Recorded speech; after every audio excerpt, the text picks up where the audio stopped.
రాష్ట్రంలోని చెక్ పోస్టులన్నీ రద్దు. రాష్ట్ర వ్యాప్తంగా ఉన్న చెక్ పోస్టులను తక్షణమే మూసివేయాలి. రికార్డులు, క్యాష్ బుక్స్, రిసిప్టులు, చలాన్లను అన్నింటినీ భద్రపరచాలి. రవాణా శాఖ రవాణా కమిషనర్ డిటిఓలకు సీఎం రేవంత్ రెడ్డి ఆదేశాలు. ఇప్పుడు రేవంత్ రెడ్డి ఈ రవాణా ఏదైతే ఈ చెక్ పోస్టుల కాడకు సంబంధించిన అధికారులు ఉన్నారో ఈ అధికారుల మీదకి ఇప్పుడు ప్రహ్లాద చరిత్రలో ఉగ్ర నరసింహుడు కనుక ఎట్లా నమలక మింగేంత కోపంతో ఎట్లా అని ఎంత కోపం మీద వస్తాడు నరసింహస్వామి ఆ స్తంభంలోకి వెళ్ళి ప్రహ్లాదుని కాపాడుతందుకు, హిరణ్యకశిపుని వధిస్తందుకు. అగో ఇప్పుడు అంత కోపం మీద ఉన్నట రేవంత్ రెడ్డి. అరే ఎట తాత ఏమైంది అంటే ఎప్పుడో చెప్పిండట ఈ రాష్ట్రంలోని చెక్ పోస్టులన్నీ రద్దు, రాష్ట్ర వ్యాప్తంగా ఉన్న చెక్ పోస్టులను తక్షణమే మూసివేయాలని ఎప్పుడో చెప్పిండట వెనకడికి. ఓ అమ్మా, ఇక ఈ కోళ్ళాగలు తినమరిగిన కోళ్ళాగల అవినీతి ఉరుకల పెడుతుందట. కన్ను మూసి కన్ను తెరిచేలోపు మనసు ప్రపంచాన్ని చుట్టుకొని వస్తుంది అంటారు. ఇప్పుడు అవినీతి కూడా గట్ట జరిగిందట. అవినీతి కూడా తెల్లగుర్రం ఎక్కి ఉరుకల పెట్టిందట. అవినీతి చెక్ పోస్టుల కాడ కోళ్ళాగలు అందిన కాడికి. అదే మన రాష్ట్రాల సరిహద్దులలో ఉంటాయిగా చెక్ పోస్టులు. మేము చెప్పినాక కూడా మీరు ఎట్లా మళ్ళీ మీరు వసూలు చేస్తుర్రు, ఎట్లా మీరు చెక్ పోస్ట్ కాడ మీరు మా మాట వినకుండా ఎందుకు మూసివేయలేదు అని ఇప్పుడు రేవంత్ రెడ్డి పటపట పటపట పటపట పటపట పటపట పండు కొరుకుతుండట. అసలు చెప్పలేని కోపం, ఇప్పుడు నవలగా మింగేంత కోపం. ఇట్లా అగో గాడి తీసుకొచ్చారు ఈ అధికారులు. ఇక కడుపు సలగుండా రేవంత్ రెడ్డి పుణ్యం ఇక ఈ చెక్ పోస్టులు మూసేయాలన్నారు. ఇక మా బండ్లని ఆపే మొగోడే లేడని ఇప్పుడు డ్రైవర్లు ఎంత సంబూరపడుతుర్రో కానీ అధికారులు ఎంత పని చేశారా రేవంతమయ్యా, మనకు ఈడంగా ఆడంగా కూర్చొనాలు వచ్చేది, జేబు నిండేది, అయ్యో రామా అని అక్కడికి వచ్చేది కథ. ముఖం మార్చుకున్నాడు అధికారులు.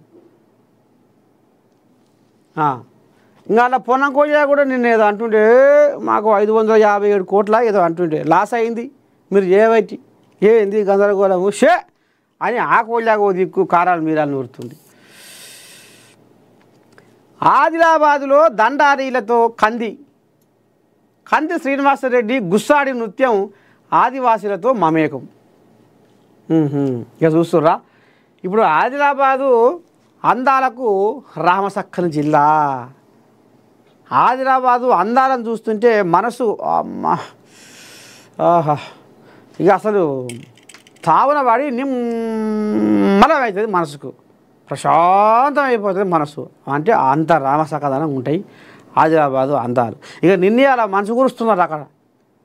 ఎప్పుడో డిసెంబర్ జనవరిలో కురవాల్సిన మనసు ఇప్పటికే అక్కడ కన్ను కానొస్తలేవాట. మనసు కురిస్తే ఏమవుతుందో ఎక్కడికి వెళ్ళి ఏమొస్తుందో దగ్గరికి వచ్చేదాకా తెలుస్తలేదట. ఇక ఇప్పుడు ఈ మనసులో ఆదిలాబాదు అందం ఇంకా బ్రహ్మాండంగా కనపడుతుందట. ఇక ఆ అందాలలో ఇక ఇప్పుడు ఈ అందం చూడేట ఉందో గుస్సాడి నృత్యం. ఇక పెద్ద మనిషి కాంగ్రెస్ పార్టీ అసెంబ్లీ ఇన్ఛార్జి కంది శ్రీనివాసరెడ్డి కూడా రామ సక్కదనంగా వాళ్ళతోటి వాళ్ళ పండుగల పాల్గొని సంబూరంగా గీళ్ళతోటి ఆడుతూ పాడుతూ చిందులేసిండు కంది శ్రీనివాసరెడ్డి.